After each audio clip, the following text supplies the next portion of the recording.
हे friends, स्वागत है आप सभी का movie stock movie explain channel पे, जिस पर आज मैं रिकैप करने वाली हूँ मोनार्क लेगेसी ऑफ मॉन्स्टर के एपिसोड 7 को। तो चलिए अब आपका टाइम बिल्कुल भी ना वेस्ट करते हुए शुरू करते हैं इस वीडियो को, वो भी स्पॉइलर वार्निंग के साथ। लेकिन उससे पहले मेरी एक छोटी सी रिक्वेस्ट, वीडियो को लाइक, शेयर और चैनल को सब्सक्राइब करने की।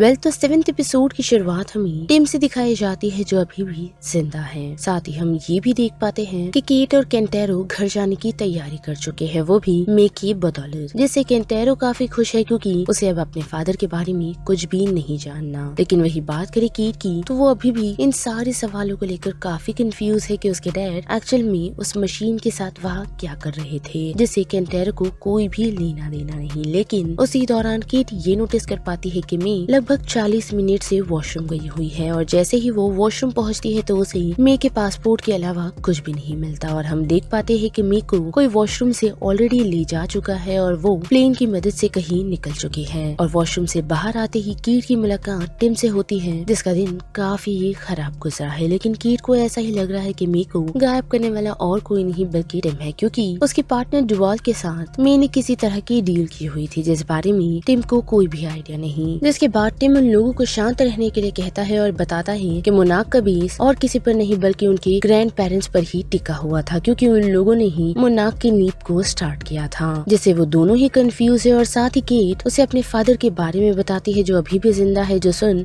वो काफी शौक है। लेकिन केट को उस मशीन और गॉडजिला के बारे में जानना है, जिस मशीन का नाम सुनते ही टिम शॉक हो जाता है, जिस कारण केट को ऐसा लगने लगता है कि उसके फादर गॉडजिला को जगाने का काम करती है। लेकिन टिम उसे समझाता है कि उसके फादर ऐसा कोई काम नहीं करते, बल्कि वो आ रहे जी-डे को रोकने का काम करते हैं। पर फिर वो उसके साथ एक डील करती है, जिस डील में वो पहले तो मे को ढूंढना चाहती है, जिसके बदले वो टिम और बाकी सभी को उसके फादर को ढूंढ कर देगी, जिसके लिए केंटेरो रेडी नहीं। लेकिन मे को ढूंढने के लिए उन्हें ऐसा करना होगा, जो बात केट केंटेरो को समझाती है, जिस कारण वो भी मान जाता है। और बात करें टिम की, तो उसका कॉन्टेक्ट नेटालिया से होता है, जिसे वो गॉडजिला की सारी सिचुएशन के बारे में बताता है। साथ ही ये भी कि वो हीरो के बच्चों की मदद करना चाहता है, जिसके लिए नेटालिया रेडी नहीं, पर फिर भी वो ऐसा करना चाहता है क्योंकि उसे हीरो के बारे में पता लगाना है, जैसे आ रहे जी-डे और गॉडजिला के आने वाले नेक्स्ट मूव के बारे में कोई न कोई इन्फॉर्मेशन है, जिसके लिए नेटालिया उसे सस्पेंड कर देती है। पर फिर भी वो हीरो के बच्चों का साथ देने का डिसाइड करता है। और हम देख पाते हैं कि वो केंटेरो और मे को उनके फादर की थोड़ी बहुत इन्फॉर्मेशन देता है, साथ ही ये भी बताता है कि उसने उनके फादर के साथ काम किया है। लेकिन जैसे ही वो लोग मे की बात पर शिफ्ट होते हैं, तो उन लोगों को ये पता चलता है कि टिम और बाकी सभी को ये पता चला था कि मे का असल नाम मे नहीं बल्कि कोरा है, जो सुनकर वो दोनों काफी ही शॉक है। जिसके बाद ये सीन 30 महीने पहले की तरफ बढ़ता है, जहाँ हम देख पाते हैं कोरा यानी कि मे एक AIT कंपनी के लिए काम कर रही थी, जहाँ उसकी बॉस ब्रेंडा उसे इस बात का आश्वासन दे रही थी कि वो एक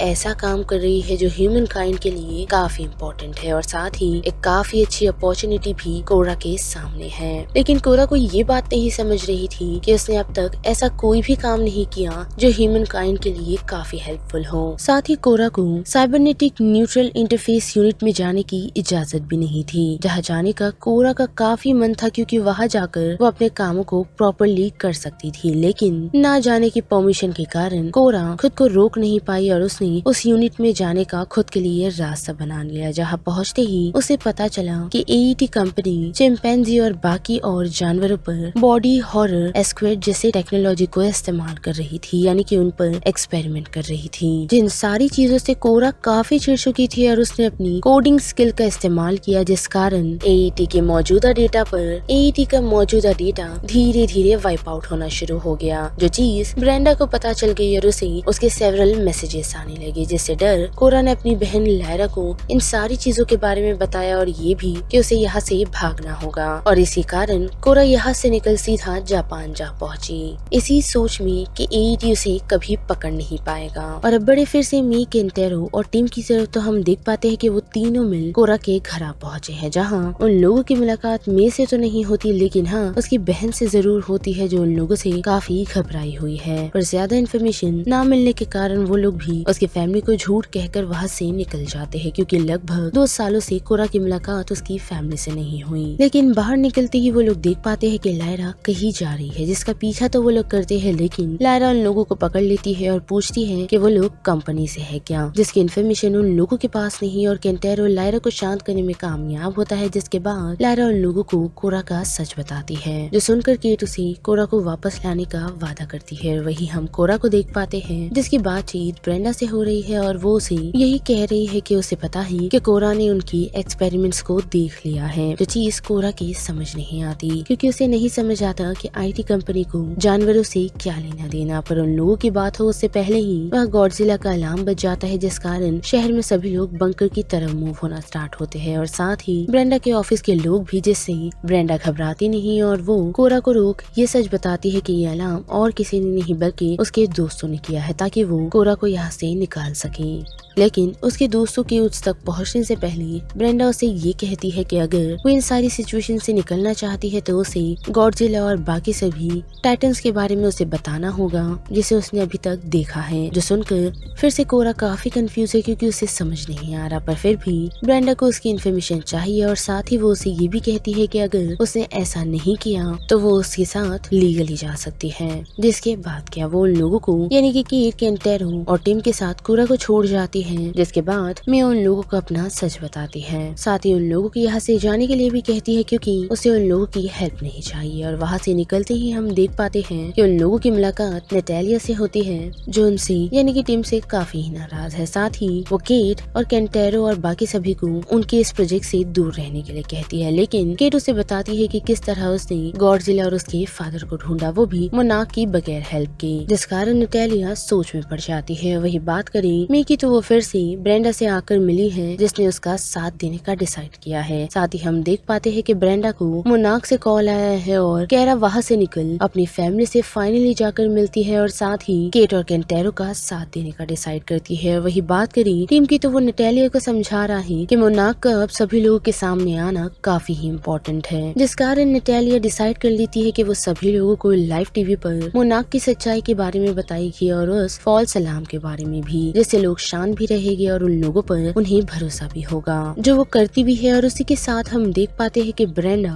नटालिया के उसी इंटरव्यू को देख अपने बॉस से बात कर रही है, यही बताते हुए कि उन लोगों को मोनार्क के इस डील से काफी फायदा होने वाला है। साथ ही उन लोगों ने अपना नया नाम भी चुन लिया है, जो और कुछ नहीं बल्कि एपेक्स साइबरनेटिक है। और अगर आप लोगों को याद नहीं तो मैं आप लोगों को ये बता दूं कि इस नाम का काफी सिग्निफिकेंट रोल है, जो कि 2021 की मूवी में प्ले किया गया था, यानी कि गॉडजिला वर्सेस कॉन्ग में। और इसी कंपनी ने काफी सीक्रेट रखते हुए मेका गॉडजिला को बनाया था। वेल तो फाइनली बात करें ली की तो हम देख पाते हैं कि वो दुवाल के साथ मिल अलास्का के एक बेस को कैप्चर करने में कामयाब होता है, जहाँ पर डॉक्टर बांस मौजूद थी, जिसे अलास्का में ही काफी हाई गामा रेडियंस का सिग्नल मिला था, जिस कारण ही वो यहाँ आ पहुंची थी। लेकिन वो ली और उसकी टीम के हाथ नहीं लगती और उसी की मदद से वो नटालिया को ये इन्फॉर्म करने में कामयाब होती है कि ली और उसकी टीम ने अलास्का के बेस को कैप्चर कर लिया है। साथ ही हम ये भी देख पाते हैं कि ली और दुवाल मिल काफी सारे एक्सप्लोजिव को जमा कर रहे हैं, जिसे लेकर वो लोग उसी लाइट की तरफ आ पहुंचते हैं जो जमीन से निकल रही थी। जहां पहुंच वो लोग एक्सप्लोजिव लगाते हैं और उसे देखकर वो फ्रॉस्ट जायंट भी उठ जाता है। लेकिन साथ ही उस बड़े बड़े एक्सप्लोजन के कारण एक भवंडर क्रिएट होता है, जिससे वो जगह पूरी तरह तबाह हो जाती है। और जैसे ही ली उस जगह को चेक करने के लिए पहुंचता है तो हम देख पाते हैं कि एक काफी बड़ा होल